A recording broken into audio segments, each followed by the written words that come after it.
Queridos, todo o processo de aprendizado e de amadurecimento se utiliza de métodos e de instrumentos.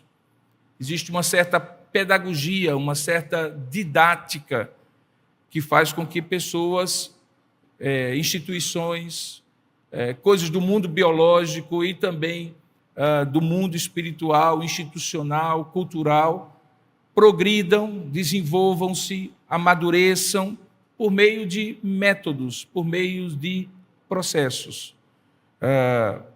E a grande pergunta que eu faço e que eu pretendo responder na exposição da palavra nesta manhã é: qual é o método, qual é o instrumento prioritário que Deus tem se utilizado desde sempre para nos fazer amadurecer? Qual é o método de Deus para nos fazer amadurecer? Qual é a didática que Deus usa? Qual é a pedagogia que Deus usa? Quais são os instrumentos que Deus usa para nos fazer sair da imaturidade para a maturidade? Esta é a terceira da série que nós estamos desenvolvendo pela manhã dos domingos do mês de janeiro, que é intitulada O Caminho da Maturidade Cristã. No primeiro domingo, nós falamos sobre que essa maturidade cristã não é opcional. Do mesmo jeito que uma planta, um ser vivo, nasce, cresce, amadurece, reproduz, e o ciclo da vida dele progride, também um ser espiritual, que somos nós, e a igreja também precisa caminhar nessa direção. Não existe espaço na agenda de Deus para raquitismo espiritual, nanismo espiritual, qualquer coisa desse tipo. A Bíblia nos ensina que Deus quer, e se Deus quer, certamente agindo o Senhor quem impedirá. Mas há uma participação nossa, e esse é o processo que temos refletido. Como é a nossa participação nesse processo? Vimos na segunda lição, domingo passado, que existem recursos que Deus usa e dispõe para nós. Vimos que o Espírito Santo habita em nós, e Ele que nos santifica e nos amadurece.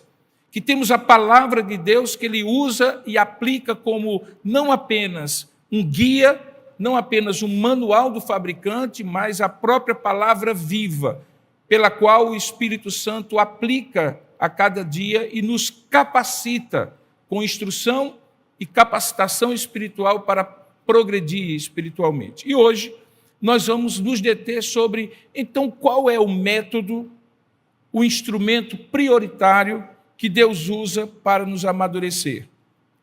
Talvez uma metáfora lhe ajude. Eu sou de uma geração que consumia muitos alimentos in natura. Na rua em que eu passei a minha infância, por exemplo, lá em Campina Grande, era comum passar o leiteiro. Alguns dessa geração se lembram. E no interior, é natural que ele carregasse 2 caçoás, um cesto assim de fibra, onde se colocava 2 baldes grandes de alumínio, e o leite vinha ali em natura, tirado direitinho das tetas da vaca e colocado ali. Logo cedinho, ele passava na rua, uns tinham uma sinetinha, outros chamavam leiteiro, olha o leite, e você saía de casa com um recipiente de um litro, um pano de prato limpinho, colocava na boca daquele recipiente, ele despejava o leite, ali se via de peneira, você pegava aquele litro de leite. Tem gente aqui dessa nova geração que está dizendo assim, como é mesmo, era assim? É assim. E aí levava para o fogão, fervia, deixava, tinha que ficar olhando, porque leite ferve rápido, e a pior sensação é que você vai ali tomar um copo d'água e o leite derrama, todo mundo aqui sabe disso. Quer dizer, todo mundo da minha geração, porque hoje não se ferve mais leite pelo jeito. E aí você fervia o leite, deixava descansar, esfriar, e aí você colocava na geladeira ou fazia qualquer uso dele. Então, nós levávamos assim a vida. Aí foi no fim da minha infância que apareceu leite em saquinho pasteurizado, e era um leite chique, só não tinha gosto de leite, né? Tirava o gosto do leite todo, aquela gordurinha que ficava, a nata, não tinha. Aí depois surgiu o HT, que é o Tetra Pak, né? Aquele que você passa 6 meses com ele e não azeda. E você talvez nunca pensou por que não azeda, né? É porque tem muita coisinha ali dentro que não é bem leite, né? revestimento ali para preservar o processo. Assim também era com frutas. Eu me lembro que a gente ia na feira e comprava frutas, e elas não vinham ensacadas, atenção, novas gerações, elas não vinham ensacadinhas, limpinhas, com um líquidozinho que faz elas brilharem. Às vezes elas tinham uma lavazinha, goiaba boa, era a goiaba que tinha coisa dentro, porque significava que era saudável. Você tirava e comia, era tranquilo e assim por diante. Mas algumas vezes, algumas frutas, especialmente a banana, tinha um gosto travado.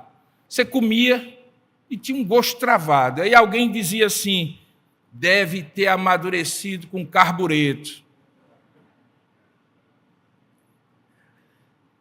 Pois bem, o tal do carbureto, que a gente chama de carbureto, é o carbureto de cálcio, a fórmula é CaC2, olha só, é usado para amadurecer frutas, porque ele libera, quando coloca perto da fruta e no ar, o chamado gás acetileno, que é semelhante ao etileno. O etileno é um hormônio natural de amadurecimento, mas o gás acetileno é um processo muito perigoso, porque ele libera junto com o acetileno, com o etileno, impurezas, como o arsênio, que é veneno, como os fosfetos, que também são perigosos. Isso traz riscos à saúde.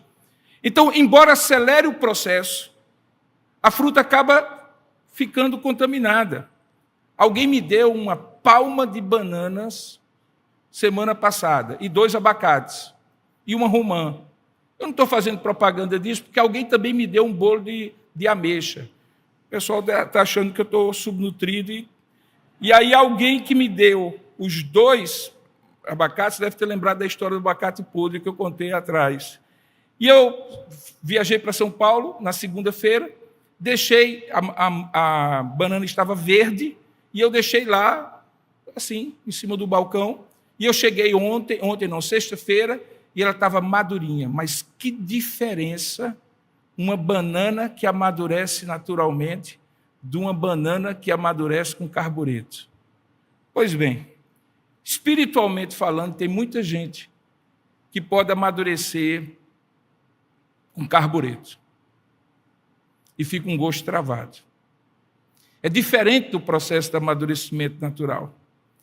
O processo de amadurecimento artificial, muitas vezes, é quando nós queremos amadurecer e substituímos os processos de Deus por métodos humanos, por artimanhas humanas, por fórmulas humanas. Mas o processo natural de Deus para nos fazer amadurecer passa necessariamente por uma coisa que é muito dura de enfrentar, mas que é muito saudável no final dela. Chama-se sofrimento. Sofrimento, as dores da vida, as aflições da vida, são o processo prioritário de Deus para nos fazer amadurecer. Não é que nós sejamos masoquistas e estejamos dizendo que é bom sofrer, é agradável. Também não estamos dizendo que Deus é sádico, que gosta de nos fazer sofrer. Nós estamos dizendo que, naturalmente, nós crescemos e amadurecemos mais quando sofremos do que quando experimentamos bonanças. Que a facilidade, como eu sempre digo, gera flacidez, mas a provação, as aflições, o sofrimento e a dor são a didática prioritária de Deus, o instrumento que Deus mais usa para nos fazer amadurecer. E não é um carbureto, porque é algo, como nós vamos ver, da parte de Deus, muito natural ou sobrenatural. E para isso eu gostaria de convidá-lo a abrir a palavra do Senhor para juntos aprendermos sobre isso em Romanos capítulo 5, do verso 1 ao verso 11. Por favor, mantenha a sua Bíblia, o seu celular aberto. Nós vamos novamente dar uma passeada na Bíblia em alguns textos além de Romanos 5, de 1 a 11. Romanos 5, de 1 a 11, diz assim a palavra de Deus: Justificados, pois, mediante a fé, temos paz com Deus por meio de nosso Senhor Jesus Cristo, por intermédio de quem obtivemos igualmente acesso pela fé a esta graça, na qual estamos firmes e gloriamo-nos na esperança da glória de Deus. E não somente isto, mas também nos gloriamos nas próprias tribulações, sabendo que a tribulação produz perseverança, e a perseverança, experiência, e a experiência, esperança. Ora, a esperança não confunde, porque o amor de Deus é derramado em nosso coração pelo Espírito Santo que nos foi outorgado. Porque Cristo, quando ainda éramos fracos, morreu a seu tempo pelos ímpios. Dificilmente alguém morreria por um justo, pois poderá ser que pelo bom alguém se anime a morrer. Mas Deus prova o seu próprio amor para conosco, pelo fato de ter Cristo morrido por nós, sendo nós ainda pecadores. Logo, muito mais agora, sendo justificados pelo seu sangue, seremos por ele salvos da ira.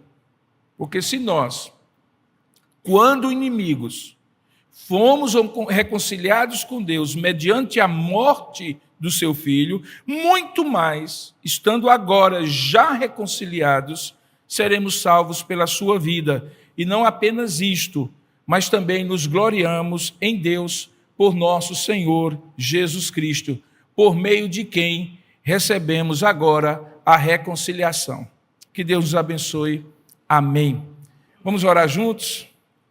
Ó Deus amado e querido Pai, nós oramos nesse momento diante da Tua presença, por sabermos que o Senhor está aqui, recebendo o louvor, a adoração, o culto do Teu povo, e por isso nós queremos pedir que o Senhor, que presente está, fale conosco.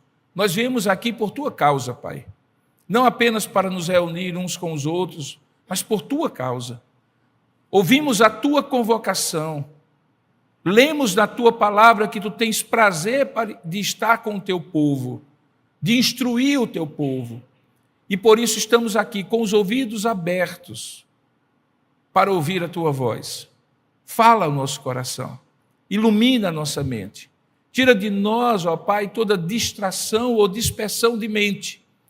Que eventuais lutas e problemas que alguém esteja passando não sejam tão preponderantes na mente de cada um, a ponto de se dispersar, mas que a Tua palavra fale e nós haveremos de ouvir e dar a Ti a honra e a glória devida ao Teu santo nome, em nome de Jesus. Amém. Queridos, a palavra que Paulo usa aqui, e que é traduzida pela palavra tribulações, quando ele diz que nos gloriamos nas próprias tribulações, é a palavra tlipsis, uma palavra grega bem abrangente, que significa todo tipo de pressão, angústia, aflição ou aperto. É uma palavra que é conjugada, que é usada em alguns momentos em condições difíceis, em perseguições que causam sofrimento, em lutas, enfermidades físicas, emocionais que produzem sofrimento. Mas que Paulo aqui diz que, ao invés de produzir o efeito imediato da dor, do sofrimento, ela também produz perseverança. E veja a sequência: produz perseverança, experiência e esperança no cristão. É a mesma palavra usada, por exemplo, em João capítulo 16, verso 33, quando Jesus adverte aos seus discípulos: no mundo tereis aflições. É a mesma palavra que Jesus diz quando na cruz ele diz assim: a minha alma está angustiada. E é a mesma palavra genérica para vários momentos em que existe essa ideia de pressão, de angústia, de sofrimento, de aperto. Mas veja, ao mesmo tempo que ela é usada genericamente, dizendo-se claramente que todos passam por tribulações de diversos tipos, embora muitas vezes personalizadas na experiência de cada um. A grande pergunta é: o que faz alguém aprender com a tribulação e outro se revoltar contra o mestre que está usando a tribulação para ensinar uma lição? Qual é o divisor de águas que faz com que alguém, apesar de sofrer, aprender com o sofrimento, e alguém, sofrendo, se revoltar contra aquele que usa o sofrimento para ensinar-lhe uma lição? Qual é a diferença? Eu acho que existem pelo menos 3 indicações nesse texto e em outros que nos ajudam a entender.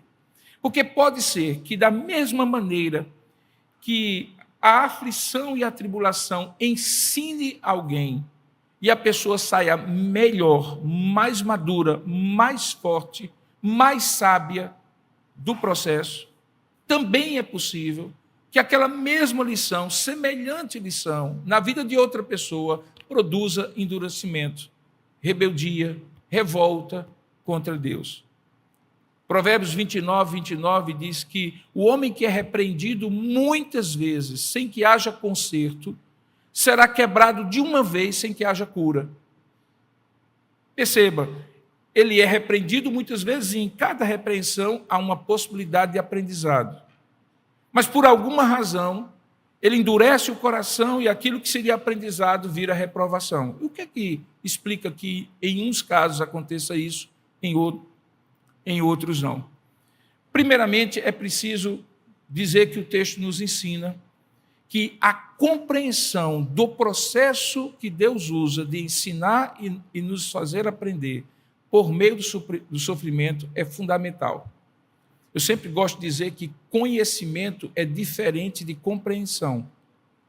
Eu não tenho dúvida de que o que eu estou dizendo aqui não é alheio ao conhecimento de vocês. Vocês já devem ter ouvido falar que é na luta que a gente aprende, que é na decepção que a gente amadurece, que Deus usa o sofrimento. Isso parece-me ser conhecimento geral, especialmente dos cristãos. Mas há uma diferença entre você saber e você compreender. O compreender o processo é fundamental para tirar o melhor efeito do processo. Sem compreender o processo, você não tira o melhor efeito. Veja então que Romanos capítulo 5, verso 1, volta ao texto, começa a partir de um ponto, de uma premissa. Ele diz assim: justificados, pois, mediante a fé, temos paz com Deus por meio do nosso Senhor Jesus Cristo. Qual é o ponto de partida? Justificados. É a premissa. Ele está falando para quem? Para quem já teve essa experiência. Ele está descrevendo o que vai descrever para quem? Para quem já é justificado. Ele tem um pois aqui, por isso é um portanto, por conseguinte. É uma conjunção de conclusão. O texto de Romanos capítulo 4 havia explicado por que essa justificativa era necessária, por que essa justificativa não era por meio de obras, nem pela descendência de Abraão. Ele estava falando, portanto, para gentios e judeus, porque todos estavam condenados. Mas aí no capítulo 5, depois de falar da justificação pela fé, no final do capítulo 4, ele coloca um pois e diz assim: a consequência, pois, dessa justificação, que acontece mediante a fé, é que temos paz com Deus por meio do nosso Senhor Jesus Cristo. Paulo era judeu, e embora a palavra que ele usa aqui é a palavra grega eirene, que é a palavra grega para paz, a mentalidade dele é judaica. E ele estava com a palavra shalom na sua mente, certamente. Ele estava dizendo que a relação havia mudado. Se antes eles eram condenados, agora eles estavam justificados.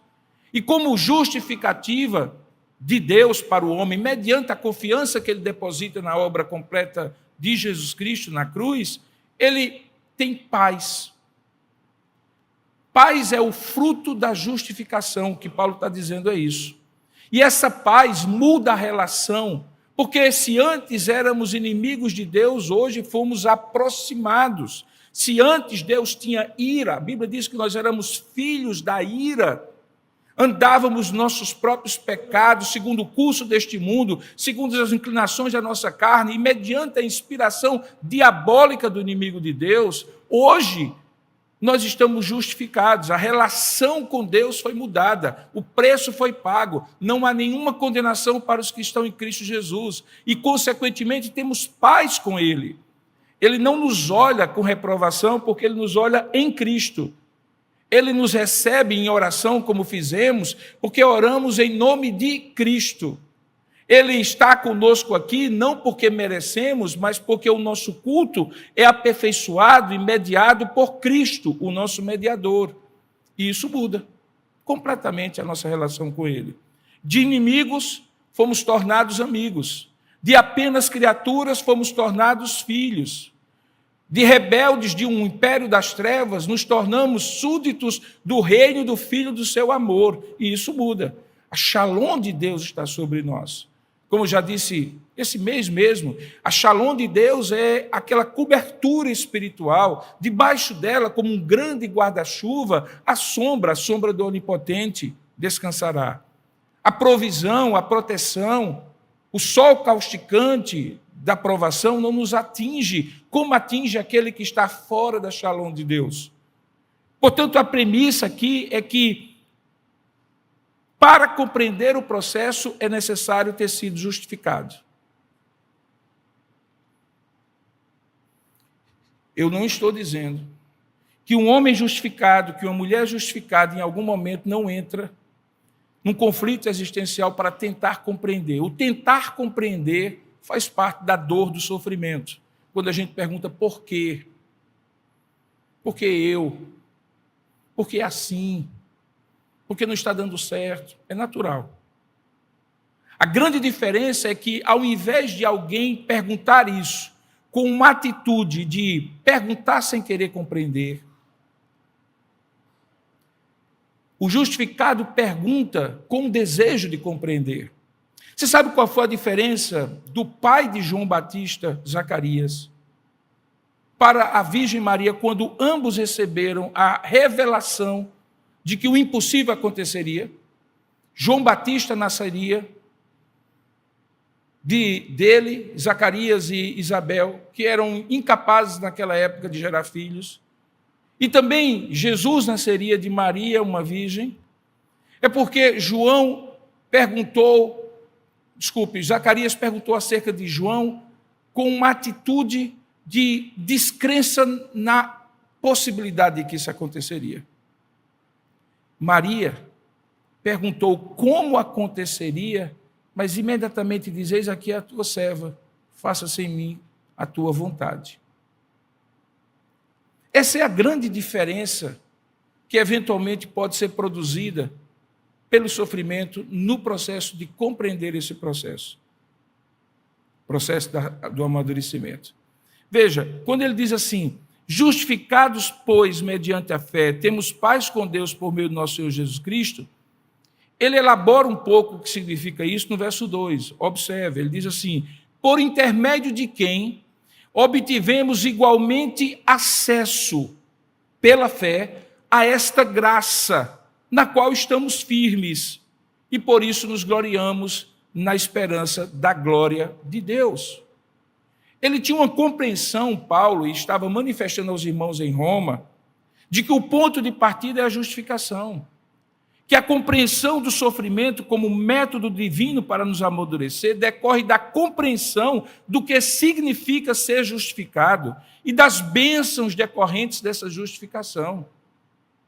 Se sobrar alguma pequena dúvida de que você está aqui só e exclusivamente pela graça de Deus, você não vai compreender quando você estiver sofrendo.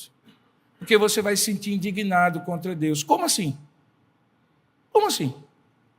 Por que eu estou sofrendo? Eu não mereço isso. Meu irmão, você merecia o inferno. Eu merecia o inferno. Nós já estamos na vantagem. Nós já estamos no lucro espiritual.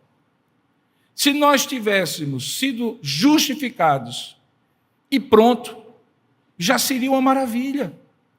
Porque diante daquela situação que nos aguardava, de sermos condenados pelos nossos pecados, nós fomos livres. Imagine o que vem depois é lucro.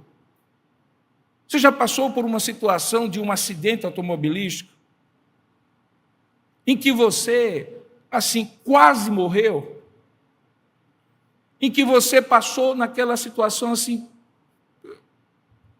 penando para viver? Aí você sai de dentro do carro, ou alguém lhe retira, e você olha para o carro. A pergunta que eu lhe faço é, você pergunta assim, mas rapaz, arranhou meu carro? Você pergunta assim, mas rapaz, meu carro, ó. E agora, o que eu vou fazer com esse arranhão no meu carro? Meu amigo, você estava quase morto. Deus lhe tirou daquilo. O carro é detalhe. O que o apóstolo Paulo está dizendo é justamente isso, porque o ponto de partida é a justificação, a compreensão do sofrimento como método divino para nos amadurecer, decorre da compreensão do que significa ser justificado e das bênçãos decorrentes. Ora, se a justificação é por meio da fé, diz Paulo, ou seja, da confiança na obra de Cristo, logo não temos mérito algum. E por isso nos gloriamos na esperança de que aquilo que começou bem com a justificação, terminará bem com a glorificação. Veja, o texto diz assim, e gloriamo-nos na esperança da glória de Deus. Quando nós falamos sobre o processo da salvação, nós falamos que pela justificação nós já fomos salvos da condenação do pecado, porque já fomos declarados justos por causa da justiça de Cristo. E seremos um dia livres da própria presença do pecado. E a teologia chama isso de glorificação ou glória de Deus. Só que entre uma e outra existe um processo em que nós somos progressivamente livres do poder do pecado sobre nós. E esse processo chama-se santificação. Estamos nesse processo. Paulo via o começo, justificados, pois, mediante a fé, temos paz com Deus por meio do nosso Senhor Jesus Cristo, por meio de quem obtivemos igualmente acesso a esse processo pela fé, a esta graça na qual estamos firmes, e já antecipamos e gloriamo-nos na esperança do final desse processo. Nós estamos no meio, e compreender que estamos no meio é fundamental. E por que estamos no meio? Porque Deus resolve na justificação o seu problema legal. E qual era o seu problema legal? Você era condenado. E pior, não tinha defesa. Iria receber a pena máxima, porque o salário do pecado é a morte. No entanto, Deus lhe salvou. Resolveu o seu problema legal. Justificação pela fé resolve a questão legal. Não há nenhuma condenação para os que estão em Cristo Jesus. Mas não resolve o problema moral. O seu caráter ainda precisa ser transformado. E ele não é transformado como na justificação pela fé. Ele é amadurecido, transformado, moldado pela santificação. E nós estamos nesse processo, no processo de sermos mudados das nossas motivações mais profundas, porque nossas motivações eram muito, e de certa maneira continuam sendo muito tortuosas. Nós fazemos o bem com interesse próprio. Fazemos o mal com dissimulação para que os outros não vejam. Só reconhecemos o mal que fazemos quando somos flagrados. Precisamos da respeitabilidade dos outros, por isso que o nosso comportamento social é um, mas na privacidade eventualmente pode ser outro. Qual o problema? Motivações. Aquilo que a Bíblia chama de homem interior, que Jonathan Edwards falava dos afetos da alma, que muitas vezes são tortuosos, não são afetos, sentimentos. Quando Edwards fala sobre afetos, ele estava falando sobre as motivações profundas, a camada mais profunda, abaixo de pensamentos, de sentimentos, de atitudes, de comportamentos, é lá dentro. O grande problema do homem é o coração humano.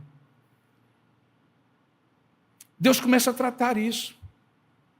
Por isso a ênfase de Jesus não é comportamentalista.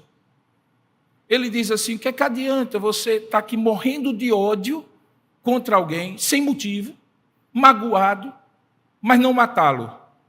A Bíblia diz assim: ouviste o que foi dito, não matarás, porém eu vos digo que aquele que se irá contra seu irmão sem motivos, já o matou. Jesus, então, trabalha na esfera mais profunda, e é essa esfera mais profunda que está sendo transformada. A religião, inclusive a nossa, ajuda em muito, quando ajuda. Quando atrapalha, atrapalha muito, mas também quando ajuda, ajuda muito. E nesse processo, nos ensinar, por intermédio da comunhão com os outros, o que Deus espera de nós. Aquela história de o ferro que afia o ferro.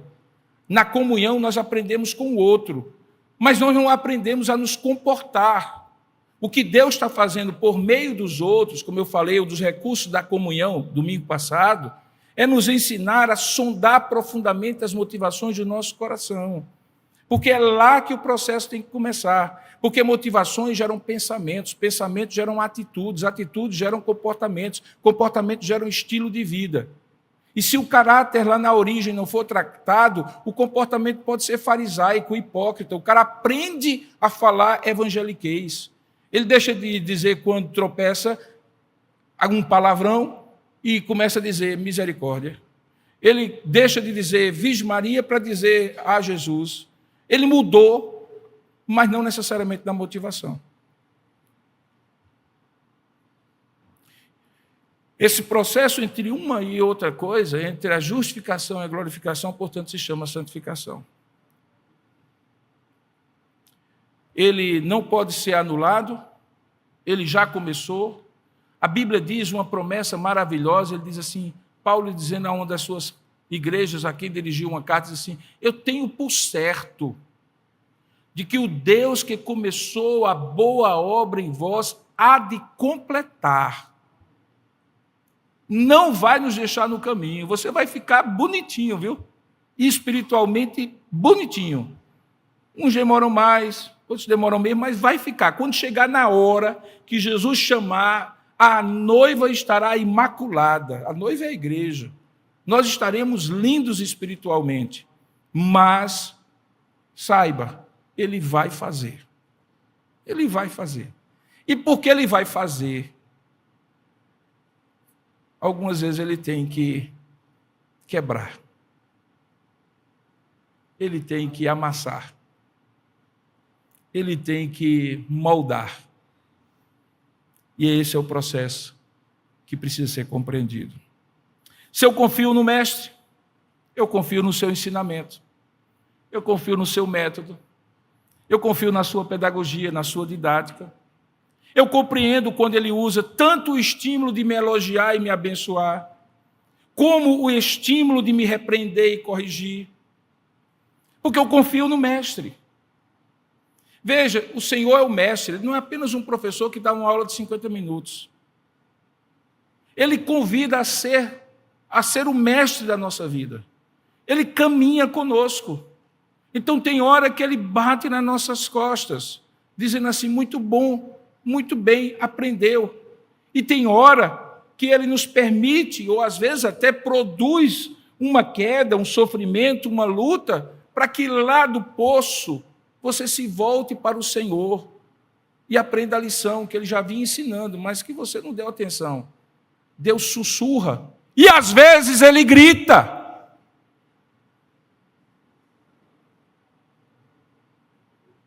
Como todo pai que ama, ele fala, fala, fala e em algum momento ele disciplina, disciplina e disciplina. E ao invés de você dizer assim, mas por que, Senhor? Compreenda o processo. Ele não lhe abandonou, por isso que ele está trabalhando na sua vida. Você não é um não filho, você é um filho. O pai disciplina o filho que ama. Se ele não amasse, deixaria você e os outros disciplinarem você, mas ele faz isso porque ele quer que você compreenda o processo.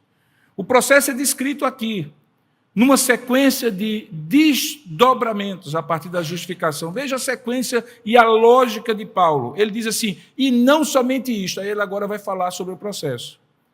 Qual é o processo?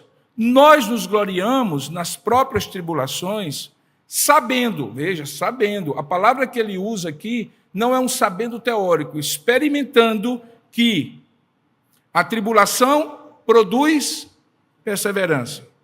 A perseverança produz experiência. A palavra experiência aqui também é a palavra aprovação. Daqui a pouco eu vou falar sobre isso. E a aprovação produz esperança. Ele está falando do método, gente, sistemático de Deus. Deus nos faz passar por tribulações, porque só a tribulação produz perseverança. Ele nos faz passar por tribulação que produz perseverança, porque a perseverança produz a aprovação, a experiência concreta, real. E isso produz esperança de que o processo está em curso e chegará ao final pleno. Veja, essas palavras são importantes. A palavra perseverança, algumas vezes na Bíblia, é traduzida por paciência. É a palavra hipomoné, em grego. Não é apenas uma espera interminável numa fila que você não sabe se vai chegar ao final. Esse tipo de fila é horrível. Você chega em qualquer lugar e fica olhando para a ponta assim, diz assim, essa fila não está andando. Qual é a desconfiança? A desconfiança de que o cara sumiu, que ia atender, ou alguém está passando na frente, que você está perdendo tempo na fila. Esse tipo de espera não é o que ele chama de paciência ou perseverança hipomoné.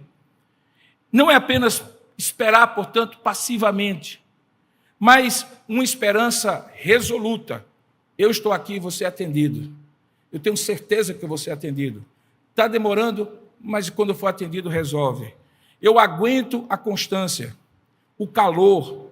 Eu estou firme no propósito de ser atendido. Não importa as dificuldades que acontecerem aqui, eu mantenho a minha fé.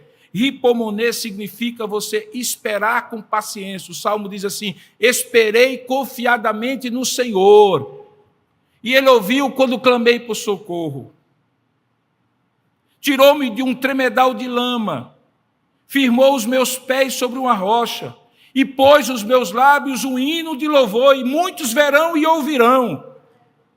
O que ele estava dizendo é que o processo dele havia sido concluído naquela experiência de sair da lama, de clamar da lama, de pedir a Deus socorro, de Deus resgatar da lama, colocar sobre uma rocha firme, segura, inabalável, que é o próprio Deus, e colocar nos lábios um novo cântico, porque só canta quem se sente confiante e alegre, a não ser que seja um canto de lamento. Perseverança. A Bíblia diz que, na nossa doutrina, que os santos em Cristo perseverarão. Que uma vez salvo, será salvo. Que não há processo, não há força, não há espírito, não há razão, não há tribulação que possa nos separar do amor de Deus que está em Cristo Jesus. Uma vez começado esse processo, será concluído. E será concluído, sabe por quê? Porque enquanto nós estamos sendo preservados por Deus, porque Ele quer completar o processo. Tem alguém que consegue tirar a sua vida da palma da mão de Deus? Se Ele diz, eu tenho a sua vida na palma e o maligno não a arrebatará dela? Certamente que não.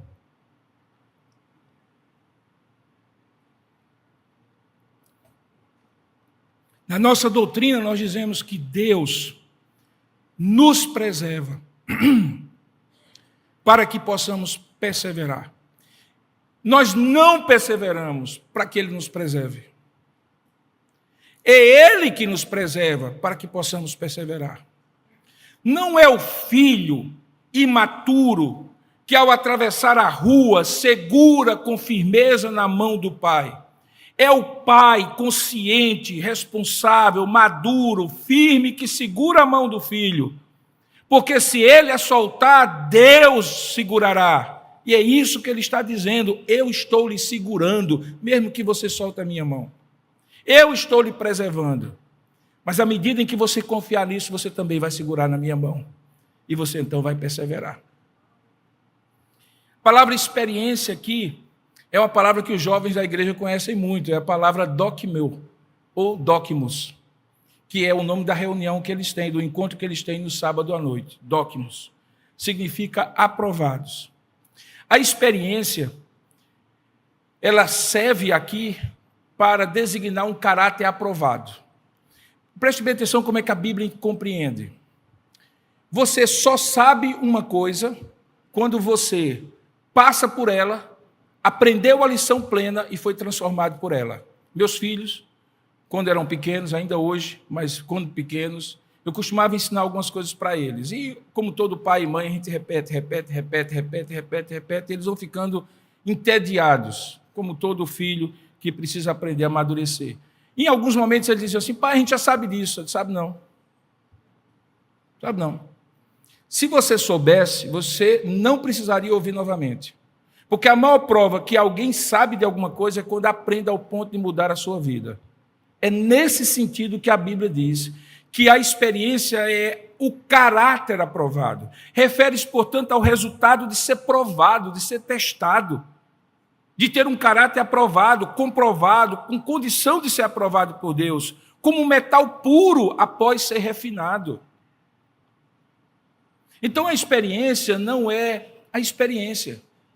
A experiência é a aprovação que a experiência passa. Você aprende quando aquilo lhe muda. Você é aprovado quando aquilo mudou. Se não mudou, você ainda está no processo. Você não foi aprovado ainda. Paulo está dizendo que a perseverança vai chegar a um ponto de que ela vai decantar as malhas mais profundas da sua alma, vai modificar as coisas na sua vida e você, então, compreendendo o processo, terá sido amadurecido. Terá amadurecido com caráter aprovado. E isso lhe dará uma coisa que ele usa, que é a terceira palavra: perseverança, experiência, esperança. A palavra eupis. A palavra esperança é muito curiosa. Eu gosto de fazer metáforas, como vocês sabem. Então, pensa assim: fé é um elástico que não está distendido. Fé é uma certeza presente, ainda que de coisas que se esperam, em convicção presente de fatos que ainda não se veem. Isso é fé. Esperança é quando a gente pega o elástico da fé, por isso que é impossível ter esperança sem ter fé, e vai esticando. E a mesma fé que está aqui, relaxada num ponto, ela se torna a mesma fé estendida, plena na sua capacidade, lá no final. É como se a fé se tornasse presente no futuro. A fé presente no futuro chama-se esperança. O que Paulo está dizendo aqui, que é uma expectativa confiante e positiva de algo bom que ainda está por vir, mas que eu já experimento, eu já tenho convicção. É fortalecida pela certeza de que Deus cumprirá as suas promessas, que Ele não vai me deixar no meio da história. Irmãos, Paulo dizia coisas assim que eram inimagináveis. Ele diz assim: olha, quer morramos, quer vivamos, somos do Senhor. Ele dizia coisas desse tipo. Quem sabe que o porto é seguro, aguenta a tribulação do mar. Porque sabe que o porto é seguro.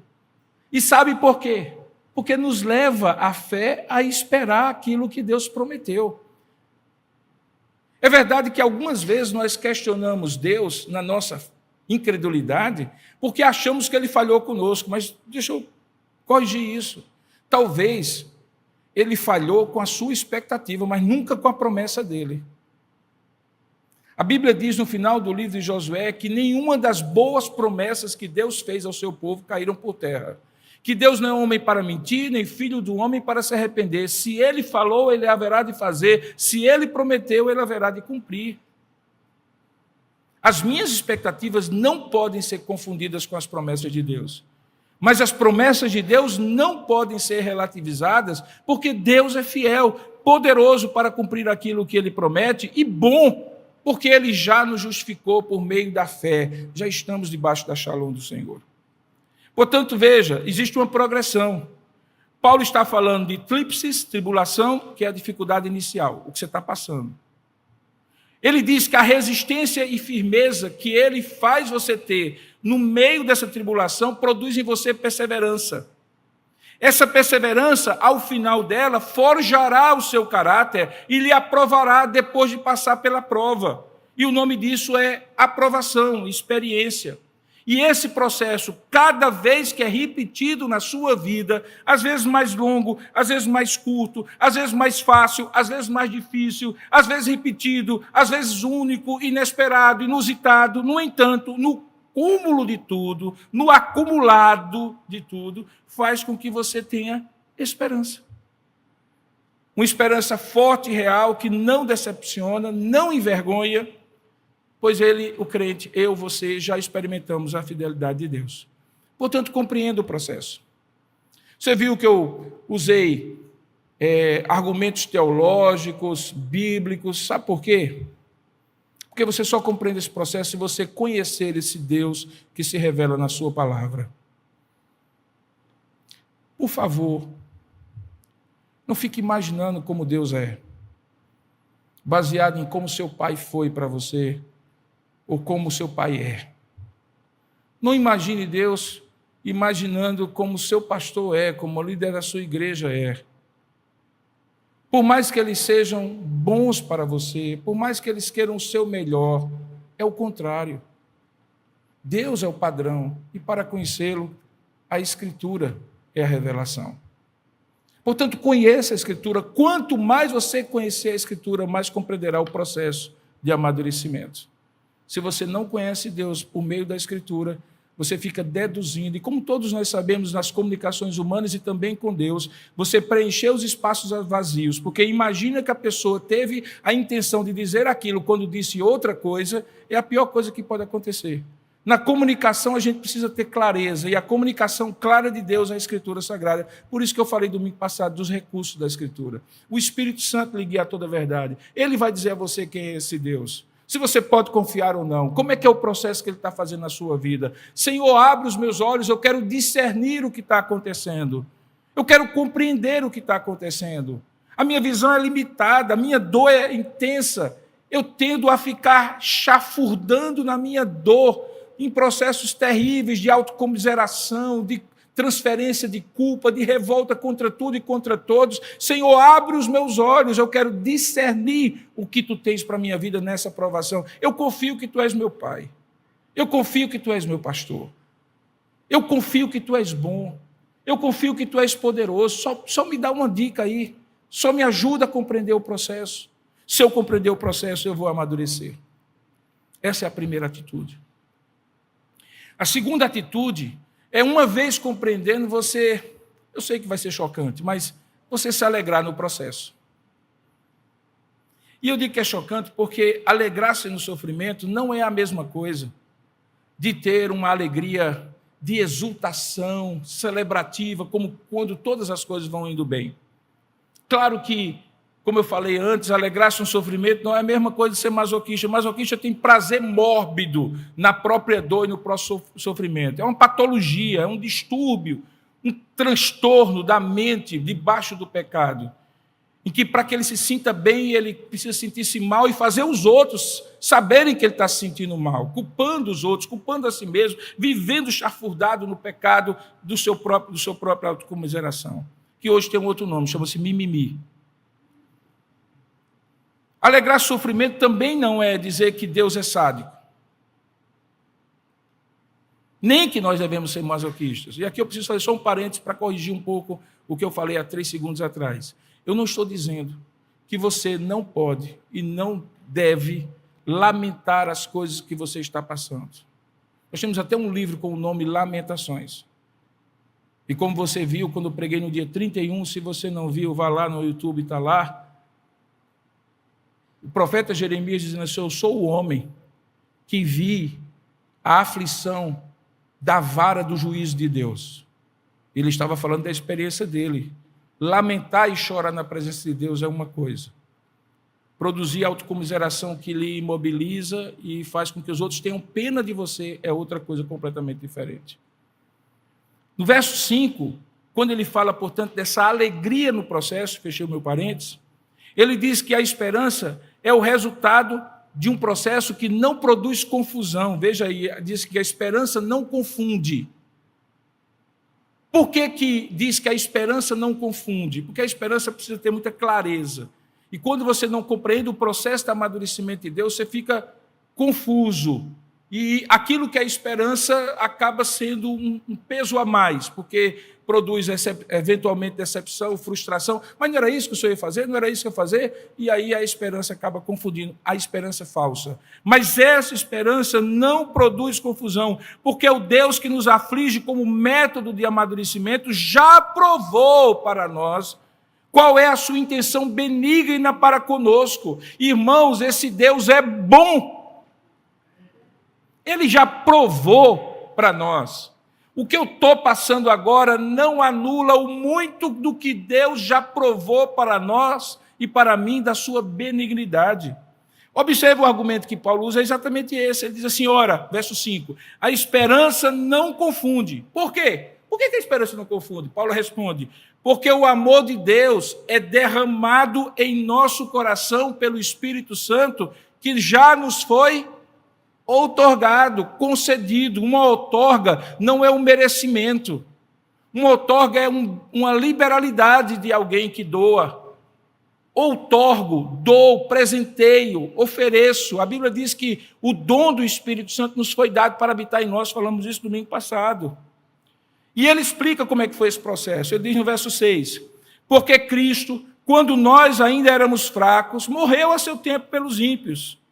Ele até argumenta, olha, pode até ser que alguém, se fosse justo, alguém morreria por ele, pois pode ser que pelo bom alguém se anime a morrer. Mas Deus prova, o Deus que não precisa provar, prova. Deus prova cabalmente que ele é Deus bom. Por quê? Porque Deus prova o seu próprio amor para conosco pelo fato de ter Cristo morrido por nós que não éramos bons, quando ainda éramos pecadores rebeldes. O que é que eu posso esperar desse Deus? Se ele fez o mais, ele não faria o menos? Se ele não faz o que eu mais precisava, ele não cuidará de mim no meio da provação? Pelo amor de Deus, o que é uma feira de toda semana para o Deus que lhe deu todas as bênçãos espirituais nas regiões celestiais em Cristo Jesus? O que é a cura do corpo, se ele curou a sua alma da condenação do inferno? Portanto, se ele faz mais, ele faz menos. Ele já fez mais. Ele já fez mais, ele já fez o tudo. E aí você observa a conclusão dele. Veja que ele usa uma expressão para intensificar o argumento dele. Ele diz assim, logo, muito mais agora. Eu fico imaginando assim, conversando com Paulo, e ele explicando para mim, Robson, agora é que você pode confiar mesmo. Muito mais agora. Muito mais agora, sendo justificados pelo seu sangue, essa é a premissa.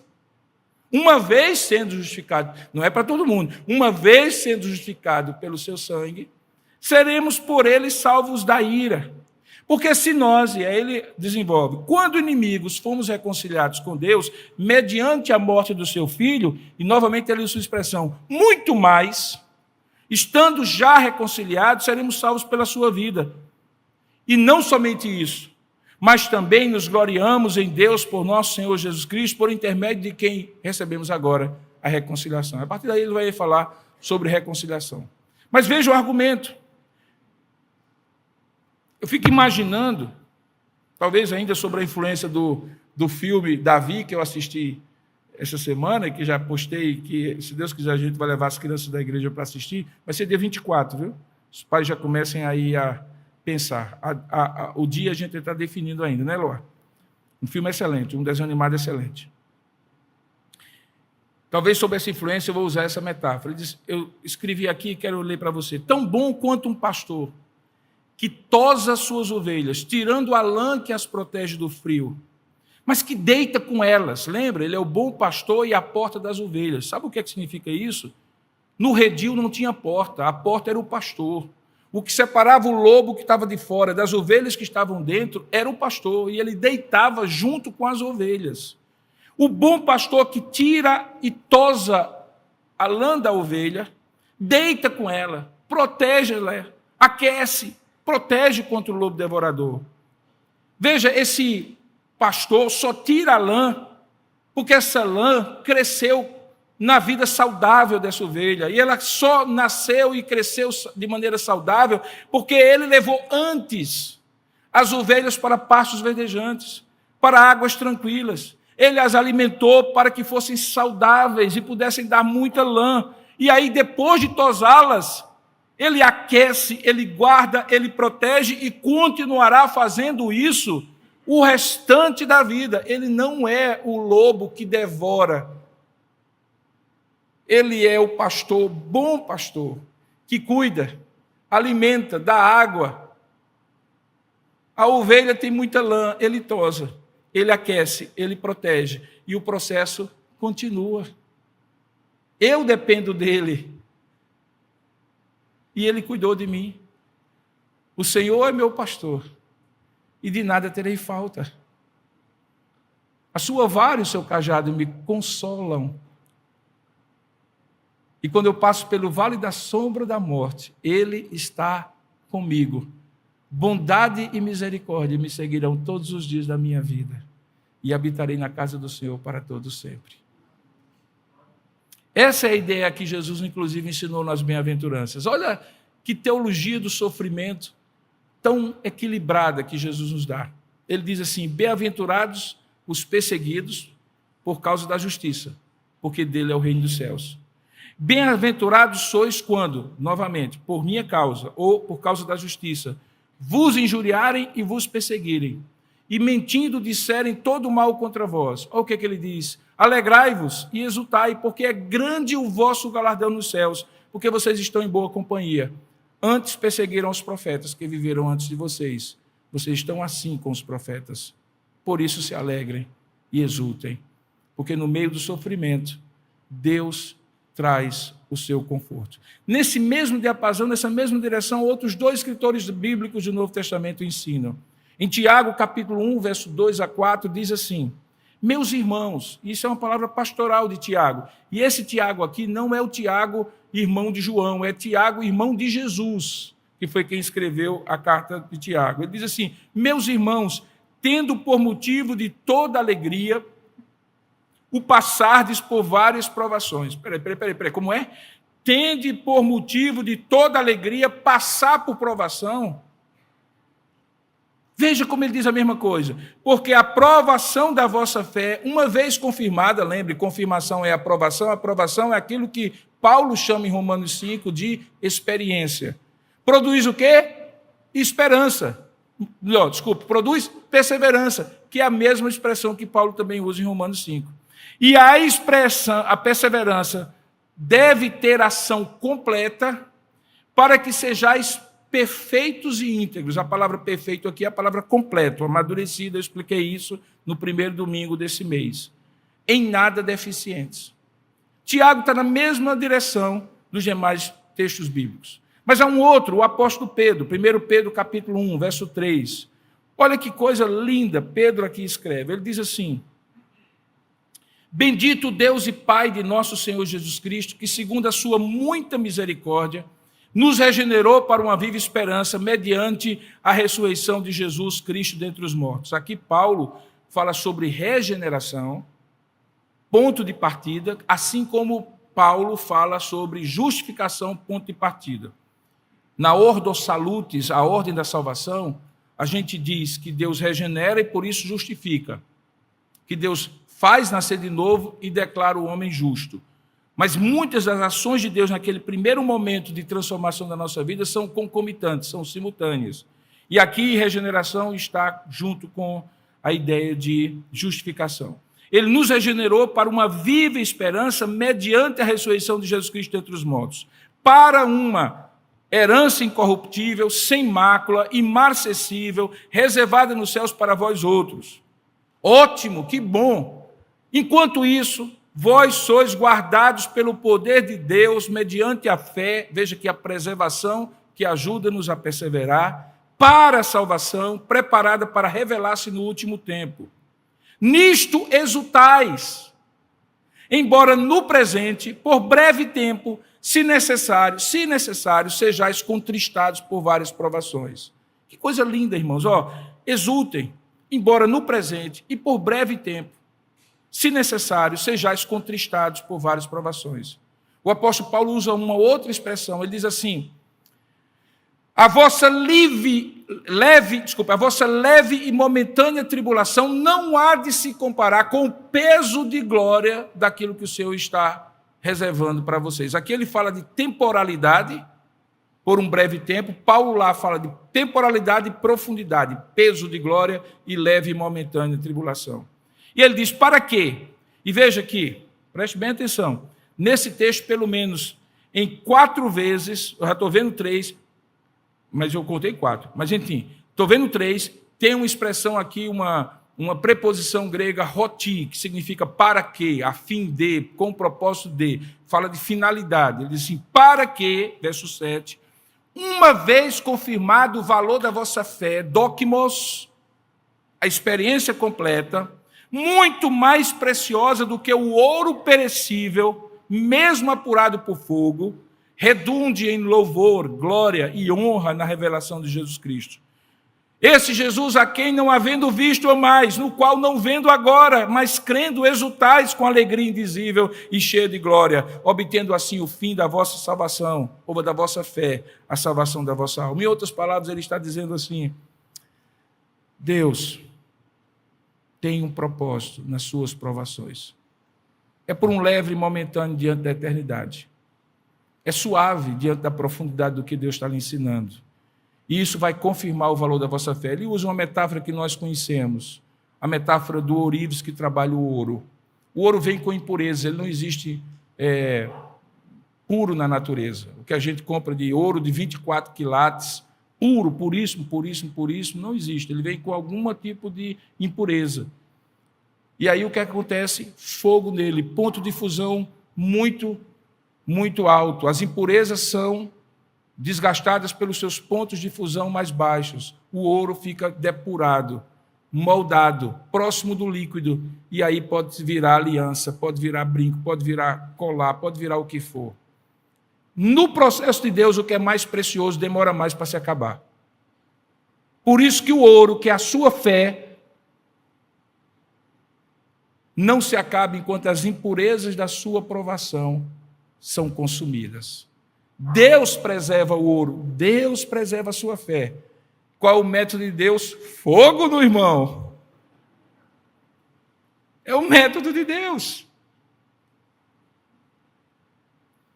Essa alegria no sofrimento não é efusiva, mas ela é serena, ela é real, ela vem junto com a paz. Ambas são fruto do Espírito. Você tem paz quanto mais você se alegra na provação. E você tem alegria quanto mais você entende o processo dessa provação. Finalmente, para concluir, primeira atitude, compreender. Segunda atitude, alegrar-se. Terceira atitude, confiar no resultado. Confiar no resultado. Veja que o texto diz, para que sejais perfeitos e íntegros em nada deficientes. O outro diz, para que uma vez confirmado o valor da vossa fé, muito mais preciosa do que o ouro perecível, mesmo apurado por fogo, redunde em louvor, glória e honra na revelação de Jesus Cristo. Quando a gente está passando por lutas, um processo muito natural é pensar que Deus está castigando, ou que o diabo está prevalecendo. E aí eu queria lhe dizer como é que você deve começar nesse processo para compreender, se alegrar e entender o resultado, já confiar no resultado. Primeira coisa que você devia fazer era uma oração simples. Senhor, se há algum caminho mau que eu tomei e por isso estou sofrendo as consequências do meu próprio pecado, me dá esse discernimento. Quem fez isso? Davi. Lembra do Salmo 139, que é o salmo que eu vou pregar hoje à noite, diga-se de passagem? Diz assim, verso 23 e 24 do Salmo 139. Sonda-me, ó Deus, e conhece o meu coração. Prova-me e conhece os meus pensamentos. Vê se há em mim algum caminho mau e guia-me pelo caminho eterno. Por que começar com você é melhor? Porque a sua tendência é transferir para o outro. Comece com você. Você não vai parar em você, mas comece com você. Começar com você é melhor do que ficar culpando os outros pelo que você está passando. Ou arranjando desculpas. Porque isso vai alimentar aquilo que eu falei antes. Você tira o foco da lição e do professor que tem uma relação com você para dizer: e por que o senhor não faz isso com o outro? E por que eu estou sofrendo e o outro não está sofrendo? E por que o senhor tem essa maneira diferente? Um pena mais e outro pena menos. Sabe quando você tem mais de um filho? E a tendência dos filhos é assim: mas comigo é sempre assim. Com minha irmãzinha ou com meu irmãozinho não é. E o que é que isso produz em nós, pais? Assim, eu estou tratando com você, querido. O seu irmão está guardado. É com outra história. Aqui é você e eu. Deus diz assim: aqui sou eu e você. Portanto, comece com você. Comece perguntando: Senhor, sou do meu coração, conhece o meu coração, prova-me, conhece os meus pensamentos, vê se há em mim algum caminho mau, guia-me pelo caminho eterno. Deus passeia no seu coração, meu irmão. Ele já sabe, mas é importante que você revele para ele. É um ato de confiança você dizer assim: eu sei que o Senhor sabe, Senhor, mas eu também contribuí para essa situação. Eu também fiz algumas coisas que eu não deveria fazer. Eu também estou pagando consequências daquilo que eu fiz. É verdade, Senhor. Eu sei que o Senhor sabe, mas eu quero dizer que eu sei que o Senhor sabe e eu vou dizer para o Senhor saber mais ainda. É bom para você. Tira todo o auto-engano da sua cabeça. De você imaginar que, não, tudo bem, Deus, mas o Senhor sabe, vou argumentar. Sabe aquela enrolation que você faz com Deus e Deus está ali olhando, dizendo assim: cara, eu conheço. Eu estava lá quando você fez. Eu estava lá quando você contribuiu. Então não culpe os outros. Pense em você primeiro. Os outros eu vou tratar com eles. Com você eu vou tratar só em você. A melhor coisa do mundo, irmãos, é você dizer assim: Senhor, trata comigo, porque eu sei que o Senhor vai tratar com os outros. Diante de Deus eu quero dizer para vocês, no início da minha fé cristã, eu aprendi isso. Sou eu e tu, Senhor. O que é que o Senhor vai fazer com os outros? Se o que eles estão fazendo comigo é certo ou errado? Se eles estão fazendo e aparentemente não estão sofrendo as consequências, é com eles, Senhor. É o Senhor e eles. Nem eu consigo fazer o que é certo e justo contra eles. O nome disso chamaria-se vingança. E eu tenho certeza que o Senhor fará. Se eles forem teus filhos, será para o bem deles. Se eles não forem teus filhos, está com Deus e eles. Mas entre eu e o Senhor, sonda-me e conhece o meu coração. Eu tenho absoluta certeza, irmãos, que Davi só foi chamado homem segundo o coração de Deus previamente por Samuel, porque Deus preparou Davi para ser um homem cujos batimentos da sua alma eram sincronizados com os batimentos do coração de Deus. Havia uma sincronia, não uma perfeição. E na sincronia era, quando era para se alegrar, ele se alegrava como se Deus estivesse se alegrando nele, e era o Espírito que se movia no coração. E quando ele se entristecia, ele sentia o que Deus estava sentindo no seu próprio coração. Por isso que ele era um homem segundo o coração de Deus. Não é que ele era perfeito, é que ele era sintonizado com Deus. Então comece com você, mas não fica aí. Se houve algo que você produziu, ou contribuiu para o seu próprio sofrimento, aprenda a lição. Não fique se revolvendo a lição. Arrependa-se, confesse, se preciso for, restitua ao outro. O que você fez prejudicou o outro, peça perdão. Provocou prejuízo, se você puder pagar de volta, pague de volta. É bíblico. Arrependa-se, confesse, restitua, se for o caso. E agora, irmãos, prossiga para a soberana vocação. Fez parte, mas não lhe escraviza. Isso não é uma clivagem espiritual ou emocional que faz você definir todo o seu futuro por aquela experiência que você entornou o caldo e fez tudo errado. Se for assim, a gente não caminha para frente. Quem olha pelo retrovisor em busca de suas culpas e aprisionado pelas suas culpas, uma vez tendo já confessado, se arrependido, não anda para frente. Ninguém dirige olhando pelo retrovisor. A não ser que você queira olhar para trás, andar para trás. Prossiga para o alvo da soberana vocação. É isso que Paulo ensina. Veja o que é que ele diz, de maneira muito clara, ele diz assim, não que eu o tenha já recebido, ou tenha já obtido a perfeição, mas eu prossigo para conquistar aquilo para o que também fui conquistado por Cristo Jesus. Irmãos, quanto a mim, dizia o apóstolo, eu não julgo havê-lo alcançado, mas uma coisa eu faço, esquecendo-me das coisas que para trás ficam. Imagina, Paulo tinha matado cristãos. Você imagina Paulo chegar lá em Damasco, no primeiro momento depois da conversão, e alguém chegar lá e dizer assim, você é Saulo, né? Sou, mas eu sou um novo homem. Ele disse, mas você ajudou a matar meu irmão. Hoje eu sou viúva porque você aprisionou meu marido. Esse homem não teria paz nunca mais, irmãos. Ele era o principal dos pecadores na sua própria autoavaliação. Então imagine você ficar clivado pelo passado. O passado não lhe define. Ele lhe aprisiona quando você não aprende com ele. Não se arrepende se você tiver culpa, não confessa e não prossegue. Aí ele lhe define.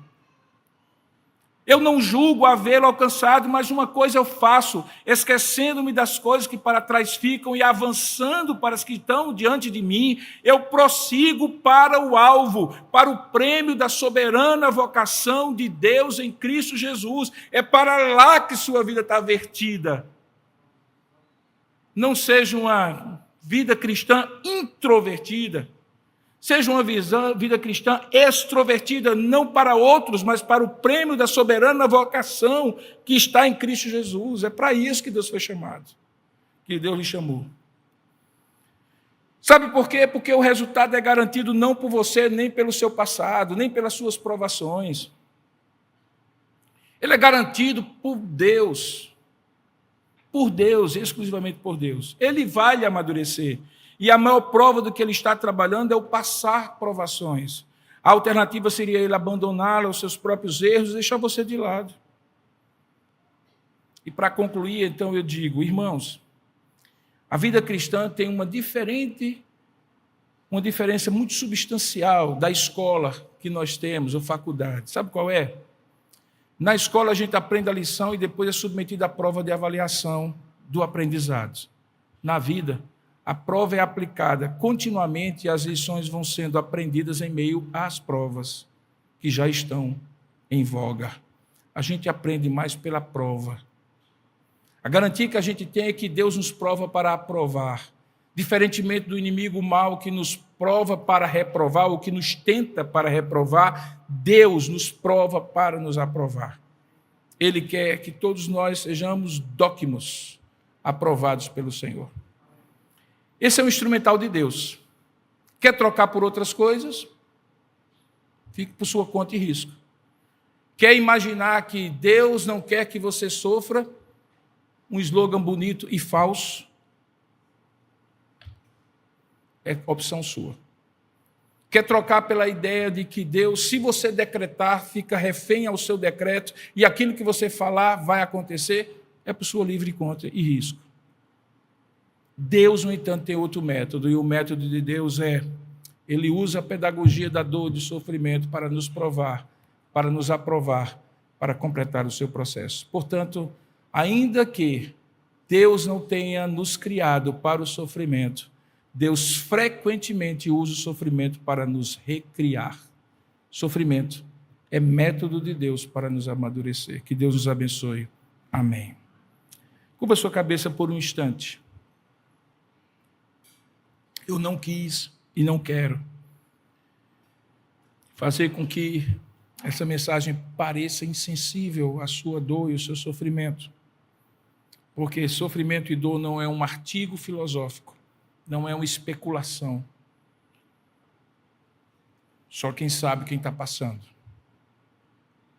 Mas, ao mesmo tempo, eu quero dizer que nem você é o primeiro, nem será o último. Que Deus não lhe abandonou, nem lhe deixou. Que Deus está trabalhando. E que existe um processo lindo acontecendo nas fibras mais internas do seu coração. E que daqui a pouco vai florescer como uma orquídea linda, que parecia morta, mas que deu flor. Que Deus o abençoe. Ó Deus amado e querido Pai, visita com o teu conforto espiritual o coração de quem sofre, seja pelo motivo que for. Visita aqueles que estão aqui e aqueles que estão à distância. Ajuda-nos todos na jornada da vida, da maturidade, no caminho da maturidade. Seja onde estivermos, no começo, no meio ou próximo da maturidade e da aprovação. Ajuda-nos, ó Pai, a compreender o processo, conhecendo quem Tu és. Ajuda-nos a nos alegrar no processo. Não com alienação. Nós sabemos que dói, Pai. O fracasso dói. A decepção dói. A desilusão dói. A limitação dói. O desespero dói. A angústia dói. A saudade dói. O corpo dói. A alma dói. Tudo dói em quem está passando por provação.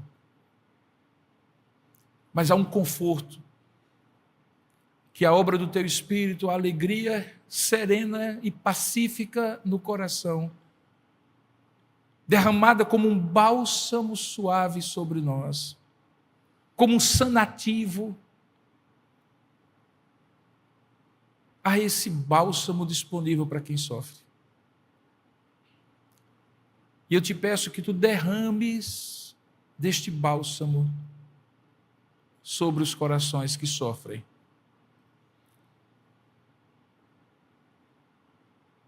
Para que eles compreendam que Tu não estás alheio,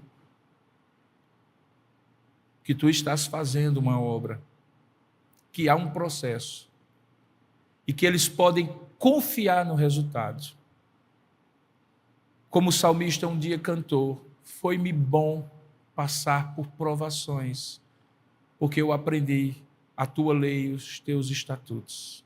Ele dizia, porque eu aprendi quem Tu és.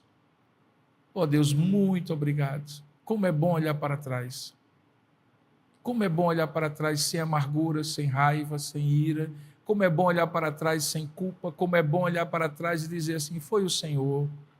Foi o Senhor. Hoje eu olho para trás e sei que foi o Senhor. Aqueles que estão no meio, que ainda não podem olhar para trás, dá-lhes a graça de confiar que um dia poderão olhar para trás e ver o Teu propósito, compreender o processo, se alegrar do processo e confiar ainda mais em outras lutas que talvez tenham que passar, como todos nós passaremos.